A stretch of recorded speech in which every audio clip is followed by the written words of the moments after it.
in a minute, if you were to say something to our leaders out there who are listening, I know they've tried to do something. What would you tell them to do so that they stop traveling from Ghana to overseas for treatment?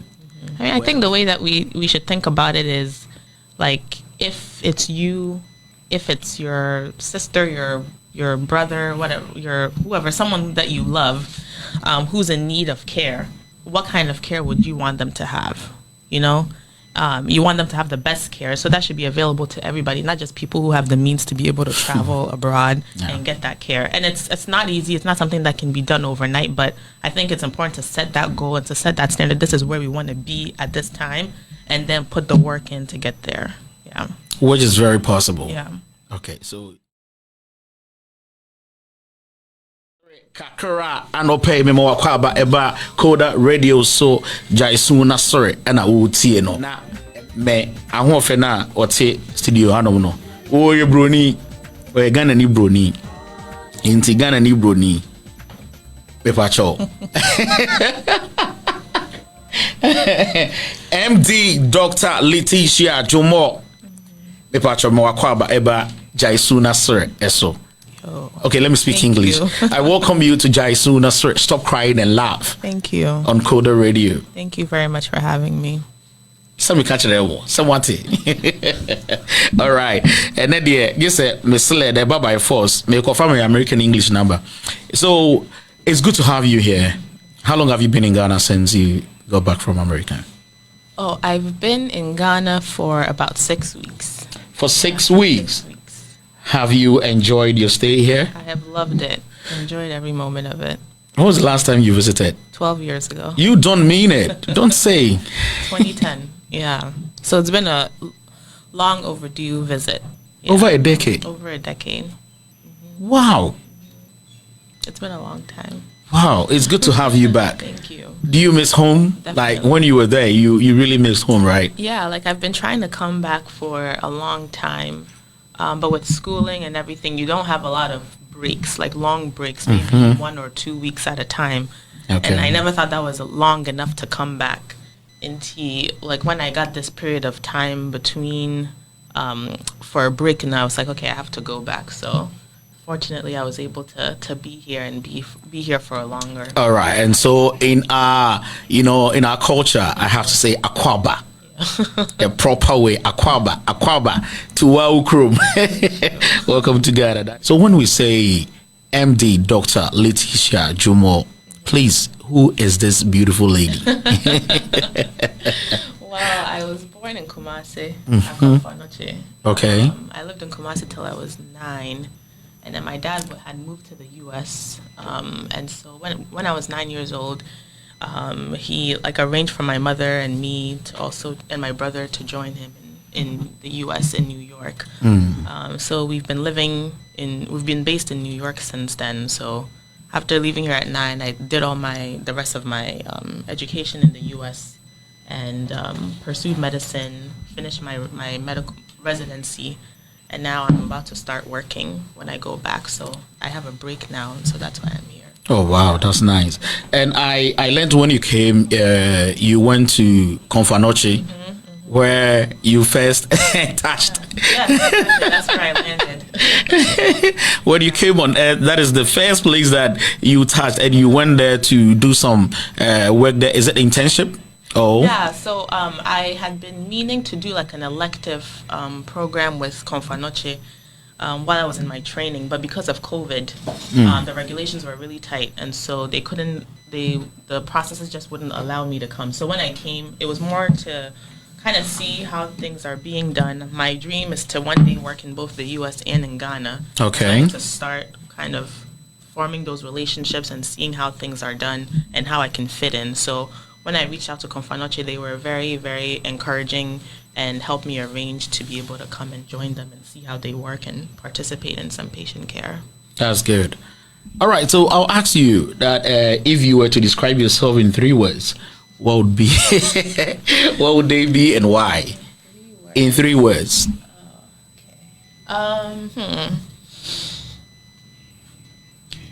First thing I think about is like approachable, I guess that's one word, one way. Determined and let's say kind. Approachable, determined, and kind. That should be the way every physician should be described. Sure.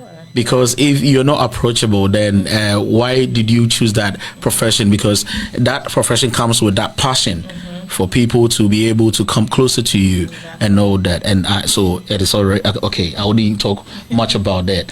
All right. So what motivated you to go into this field? Because you could have chosen that. Oh, I'll do law, economics, or mathematics. It depends. Music. Why did you choose to go into this field? So growing up, even I think you need to speak into your microphone. Yeah. Okay, sorry. Yeah. Sorry. Yeah. So I noticed, like when I was in school, I started to notice the kind of things that I was interested in, and I realized I really like the sciences. Like I like to know how things work, especially the body, like how things work. So whenever we got to those topics, I would realize that I would get very excited. So for a long time, I knew I was interested in the sciences, and then the U.S. kind of, when you're interested in science, is more like, do you want to do research and like learn more about the sciences, or do you want to like use the research that we have to like actually provide care to people? And I'm a very people person, so going into medicine both allowed me to learn more about the sciences and then use the knowledge that I have to help people directly on a regular basis. So that's why I ended up choosing to go into medicine. Yeah, so that's kind of how I got there. All right. I would want to know, okay, you've been in the US, although you've not started practicing, but then when you came to Ghana, looking at the environment, I know it is very different. Would you say that in terms of knowledge, our doctors here or our medical practitioners here, physicians here, are equally good as those in America, or they are better than us? That is one question. The second one is, what makes them better or way better than us? Is it because of the facilities or what? Because I know that in medicine, whatever you study here is the same thing that you study abroad, right? And so when you travel from Ghana to abroad, you can work there as a physician, right? Good. And so what makes them better than us? So the first question is in terms of knowledge base. Knowledge, yeah. So I think one thing that I've said over and over again after working at Confanoche briefly was that I think that the knowledge base is equal. Like Good. For people in my field, I just finished my training. I think the residents there, they have a lot of experience, because for us, when we finish medical school, which is 4 years, we start our residency. There's no like house job. There's no medical officer. You just start your residency right away. But for the physicians in Ghana, when they finish medical school, then they have at least 1 or 2 years of being a house, like doing the house job and then doing the medical officer, and then they start their residency. So by the time they get to being residents, they've had like 2, 3, 4 years of experience practicing in the field. And so I think when I was there, like their knowledge base is very expansive, very appropriate. So that's something that I was very impressed with. All the doctors that I work with, I was very impressed with them.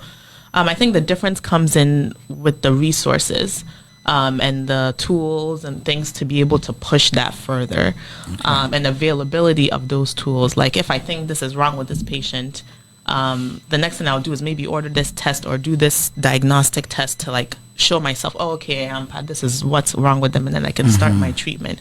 And that makes things go faster. Yeah. And so I think here in this set in Ghana, yes, the doctors will figure out, oh, this is what we think is going on. But to confirm the diagnosis, sometimes those tools that they need may not be available. So it may make things go slower. And then the slower things are, the more that the patient may suffer, because you're not getting to the treatment as quickly. So I think in those regards, the knowledge base is excellent. It's just the availability of the things that the doctors need to really provide excellent patient care. In a minute, if you were to say something to our leaders out there who are listening, I know they've tried to do something. What would you tell them to do so that they stop traveling from Ghana to overseas for treatment. Whereas we have the hospitals here, but we need the facilities, which is not impossible to provide. What would you tell them do? I mean, I think the way that we should think about it is like if it's you, if it's your sister, your brother, whatever, your whoever, someone that you love, who's in need of care, what kind of care would you want them to have? You know, you want them to have the best care, so that should be available to everybody, not just people who have the means to be able to travel abroad and get that care. And it's not easy. It's not something that can be done overnight, but I think it's important to set that goal and to set that standard. This is where we want to be at this time, and then put the work in to get there. Yeah. Which is very possible. Yeah. Okay, so the leaders you had, you heard that from Dr. Letitia Jomo. All right, so how was the reception like over there in Kumasi, your hometown, in Konfanochi? Yeah. How were you received by the doctors and the nurses? They were very, very kind and very welcoming. Like I was saying, I was looking for the opportunity to come. Like they didn't have to accept me to come. Yeah. But when I when I emailed them, the head of the department was very, very welcoming. Was like really excited because I think sometimes you have people come from abroad, but most of them are like Abrofo and people from other places. So I think to have a Ghanaian reach out and want to join and see how things are done so that in the future they can also join. I think that was they were very happy about that. And while I was there, I rotated through different departments, and like everybody was so excited for me to join their team and for me to see how they're doing, to see the things that that we can be doing better. And I also learned a lot being there too, because there's some things that I don't see in the US that only happen in Ghana, that I had the opportunity to also see. What are some of those things, if you were to mention two? Well, like there, for example, like sickle cell is huge in Ghana, but in the U.S. not so much. So I don't really see a lot of that. So learning to see how they approach patients with sickle cell, malaria, pregnant patients with malaria. That's also something that I don't see often. Yeah, and it's normal here. I know. So with a sickle cell and this malaria thing that we're talking about in pregnancy with women, how can we work on these? How can this be, at least curbed, that will not have it, keep occurring like that every time in this nation? What can be done about that? Well, I think the reason why you don't see it a lot in the U.S. is because there's not high rates of those things. Like sickle cell is a genetic disorder, so you're born with it. It's not like it's not something that you did to get sickle cell. Yeah. So that one is the same thing as someone can have asthma. They're going to have it. You just need to learn how to manage them. Yeah. So I think you can't get rid of sickle cell, but you just have to we have to do research. We have to make sure that we're up to date on the newest guidelines to be able to take care of, really good care of those patients who have that disease. And in terms of malaria is something that can be prevented. So, of course. So the difference is very clear. Yeah. Our environment, all right? Exactly. Yes. Cleanliness is next to godliness. Yes. And Africans do not have that one, unfortunately. It's something we can work on. And let's see. Even our roads are bad. The roads. Talking about working on environment. Man, we are very stubborn, We shouldn't later. We will do it. Someone will be in car eating something and they will throw the I've seen it, sachet out, something like that. We do it every time, and it's normal right? to us. Yeah, I saw that the other time, and I was like, but then I was like looking around to see if there's trash cans. Yeah, be out, like if somebody wanted to throw something in the bin, where is the bin? It's not there. So. Even if you put it there, I'm telling you, they will come steal it. The thieves will come steal it. Oh, Jesus. Attitude. And that is my next question. Over there in America, in Ghana, do you think, I'll not even go to the doctors because I know how serious they sometimes. Some are very, I want to use the right word so that I will not offend anyone. But some are not really serious, though. Okay, because they have their private hospitals that they are operating and all that, or working with different hospitals. So the time that they need to dedicate for where they are designated to work, they only go serve there for like some hours and then they leave to another place, because I've encountered that before. I went to the hospital, and upon my arrival, when I was supposed to see the doctor, after I had waited for almost an hour to see the doctor, when it got to my turn, I was told that that doctor is leaving. So I went to ask a nurse that was working there, whom I know personally, that what time is this doctor supposed to leave his duty? And then she told me the time. And that was, he has about 3 hours more before he leaves. But I was told that he has to go somewhere else. So I went to the office to see him, and it was like, I've closed. I'm moving to another place to attend to a patient. I'm like, am I not equally a patient here? And I have paid money to wait for you. So what are you trying to tell me? It's a private hospital, so I don't want to. But, you know, all these kind of things, it's just, I don't know how to express it. It's very painful to have gone through this kind of waste of time whereby you were not attended to. And what you're suffering from is still eating you up. In America, I know it's not like that. Where you were in Confanoche, did you see that kind of thing repeat itself, or did you see it happen over there in Confanoche, that some patients were complaining that they've not been attended to by the doctors or the nurses? Some of the nurses play with their phones whilst on duty. I know over there in America, you can't be on duty and be on your phone. It doesn't happen. I have a friend there that is in the health field. When I call her and she's at work, never. She wouldn't answer. And even if she's going to the hospital and it's about 10 minutes to get there, she will just send you a message that I'm entering the hospital. I'll talk to you afterwards. But when you were in Kumasi, I know that you witness a lot of the nurses on their phone and on Snapchat and all that. Why? What would you say about this? About being on, like, just the culture, or the culture? No, on duty and not being responsible. That is how I should put it. Yeah. I mean, I think that, like, I won't say that nobody in the U.S. uses their phone while they're at work, but, you know, it's limited. Like, if you're taking care of someone, you need to have your full attention on that patient. So that goes to say for everyone. But I think in terms of the doctor, that experience that you had, you know, mostly, I think it comes down, I haven't been here for a very long time, but some of the things that I've heard, it comes down to like compensation and people feeling like they're not getting compensated well for the time that they're spending, so they feel the need to like go to other to be compensated, yeah. In Ghana, to other facilities to have adequate compensation. So that's what I've heard. I had an injection in one of the hospitals over here, and it started swelling after a day. I went back for them to check, and I was told that they did not get my vein. So whatever that was pushed in just went somewhere else. So I asked them, whose negligence is this? And they were there. Like, you know, no apology, nothing. No sort of compensation. I know I could have taken them on, okay?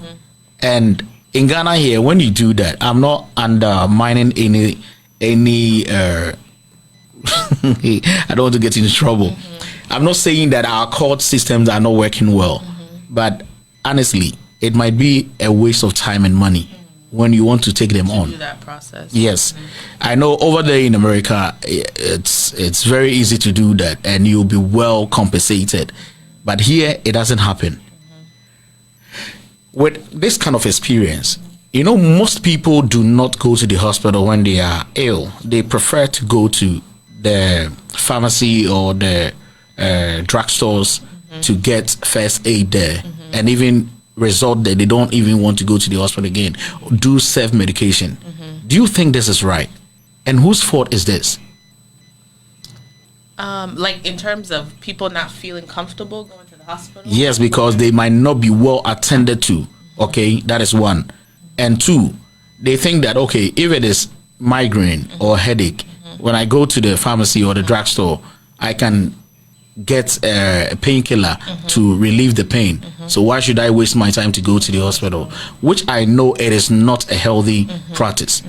But whose fault is this? I mean, I think it seems like it's like a systems thing.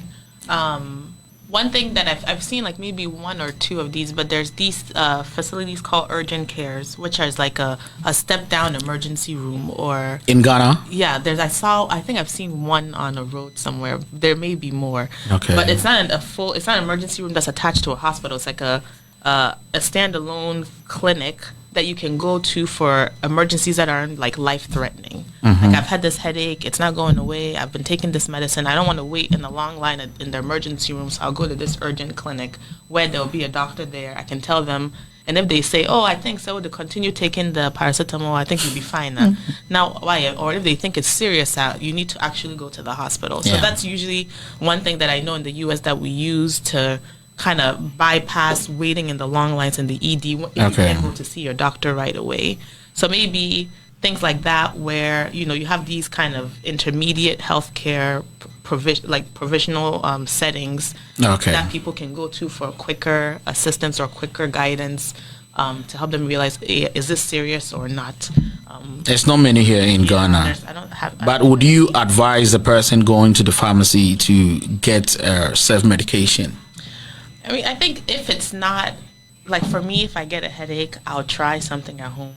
Because you are a health practitioner. Right. And also there's... a layman like me. I know nothing about health. You understand? Right. But I'm feeling this sharp pain here.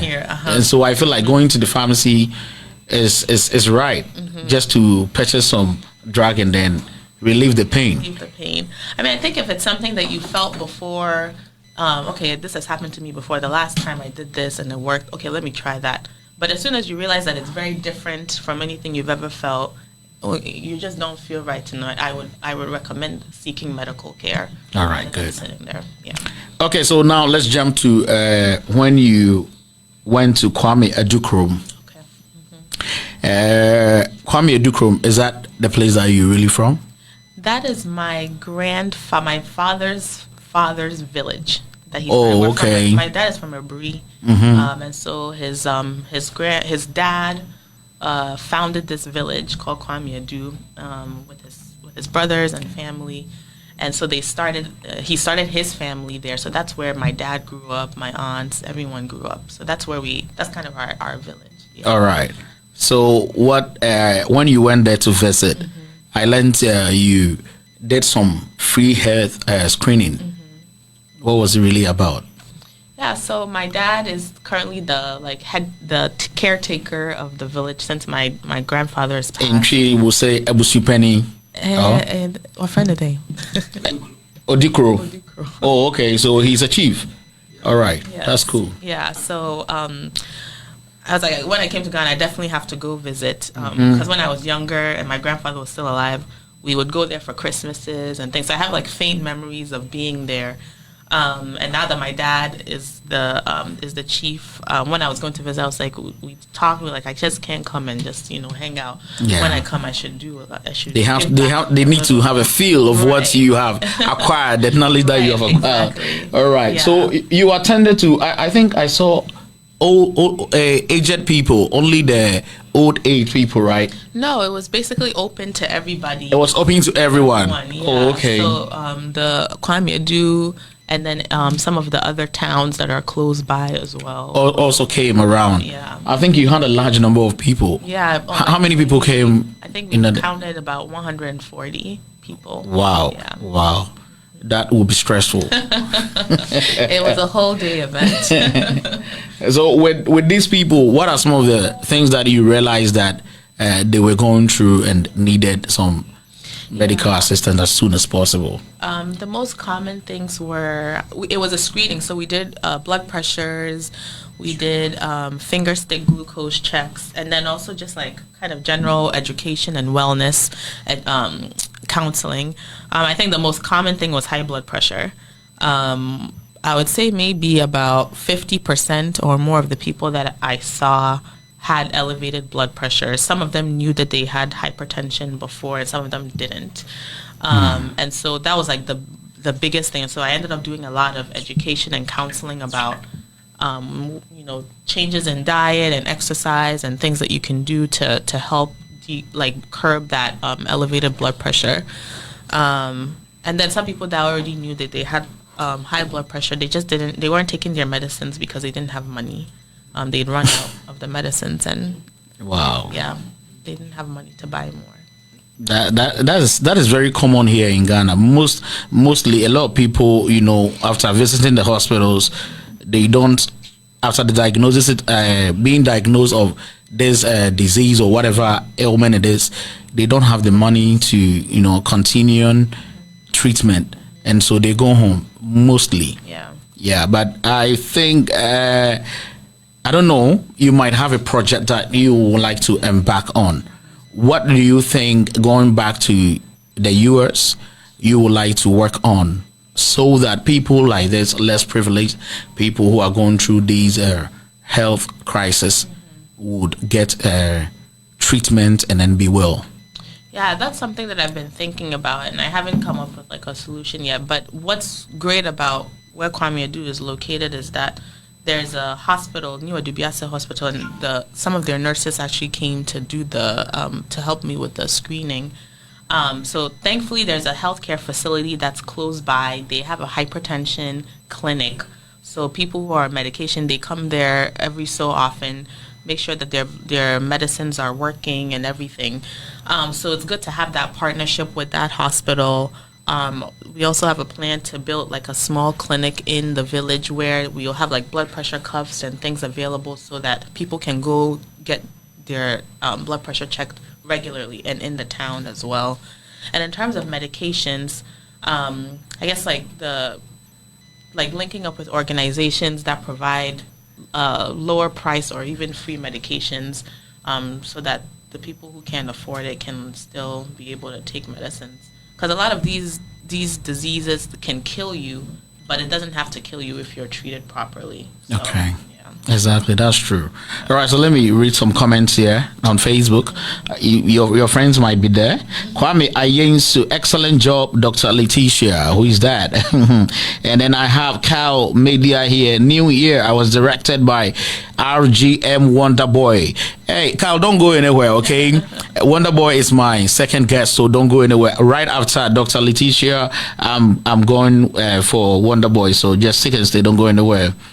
Okay, my boss is also watching, Mr. Do Archery, Bright to Do Archery. Okay, nice program from Kyle. Yes, nice. Thank you very much for staying. Don't go anywhere. Good job, Dr. Letitia Adu. Are you Adu? That's my dad's name. Wow. And then this person knows you. That's Michael Adu. Oh, yes. That's my cousin. That's your cousin. All right. So I was surprised. All right. So Nana Amweni too is doing the watching. All right. And Kwabena Ampedu, my brother, is also doing the watching. Was it dawn on it? Of course, when I'm on it, it's hot. Well, I do Charlotte. Okay, this one to be your cousin. I'm proud of you, dear. Yes. We are also proud of you. Thank you very much. And so these are some of the pictures that rolling on the screen right now, the things that she went there to do, the screening that she did with the people, and you have done a great job. And I think you were given an appreciation certificate. Yeah, I did. Francis, do you have that one too? Oh, that's so cute. All right. Yeah. So you were appreciated by them. Yeah. It was really nice. MD Doctor Award to certificate of appreciation awarded to MD Dr. Letitia Jumo, Eker, New England Hospital, USA. What is that? Where you were? That's where I did my training. Yeah. Okay, good. Okay, for your resolved commitment and devotion in preferring, am I seeing right? Free health screening and treatment to the resident of Kwame Edukrom and its intercoming communities. The chiefs and the elders of Edu. Okay, that place is covered with the screen here. So let me they appreciated what you did. Yeah. And that is a good thing. Yeah. So I asked again, in a year, let me ask this one. In a year, what do you see yourself accomplish in 1 year after leaving Ghana to America, where you are going to fully start the practice as a medical practitioner? What do you see yourself achieve? Yeah, so I'm a ONG, or obstetrics and gynecology. So I'm based in the U.S., and so I'm going to be starting my practice. So building my patient base, kind of being on my own, because when you're in residency, you're supervised. Everything you do is under supervision. And so I'm going to be on my own now and making clinical decisions. So over the next year, I pray that, God blesses me with good decision making, and to continue to grow and learn and be a really good doctor. All right. So in 10 years, is it long? Or in 5 years, where do we see Dr. Letitia Jumo? So hopefully, the coming to Ghana this time was really for me to start networking and seeing how things are here. Because like I mentioned, my goal would be to practice both in the U.S. and in Ghana. So hopefully in about 10 years, I'll maybe hopefully have entered into the Ghana system and have a relationship with some of the hospitals, and eventually be able to also build a practice here too. We wish you all the best. Thank you. It's good having you on the show. I must say I'm really blessed to have you on the show. And before you leave, do you have any final words for your loved ones out there? Yeah. I definitely want to thank my parents, my dad and my mom, for always being very encouraging. I think parents need to encourage their children to be whatever they put their mind to, because without their encouragement, they discourage me from things that I wouldn't be in this position. So definitely want to say thank you to them, and then to my family, who have shown so much pride and so much happiness. It always keeps me going, and so thank you, everybody. And then to my residency program that trained me so that I can come and do stuff here. I also want to thank Confanoche for welcoming me, and also Meshia Hospital. Okay. Yeah, because I also did some work with it. You did some work there. Dr. Danso. All right, that's great. As well. So everybody there, thank you very much for making my time here. And for your is it uncles and daddies, you coming from a royal family? Oh yeah. So is this your dad? This is my dad. Oh wow. He's a handsome young man. He's not old, man. Wow, okay. So his name is what's the full You don't know the stool name. I need to know the full I don't want to mess it up. You don't want to mess it up. Nana Kwame Adu Abebe. Okay, Nana Kwame Adu Abebe. And then I'm your father, I'm also Kwame. Oh, sir. Which day were you born though? Thursday. It's Thursday, yeah. Yeah, for when you're doing you know that. Like it's on a walker.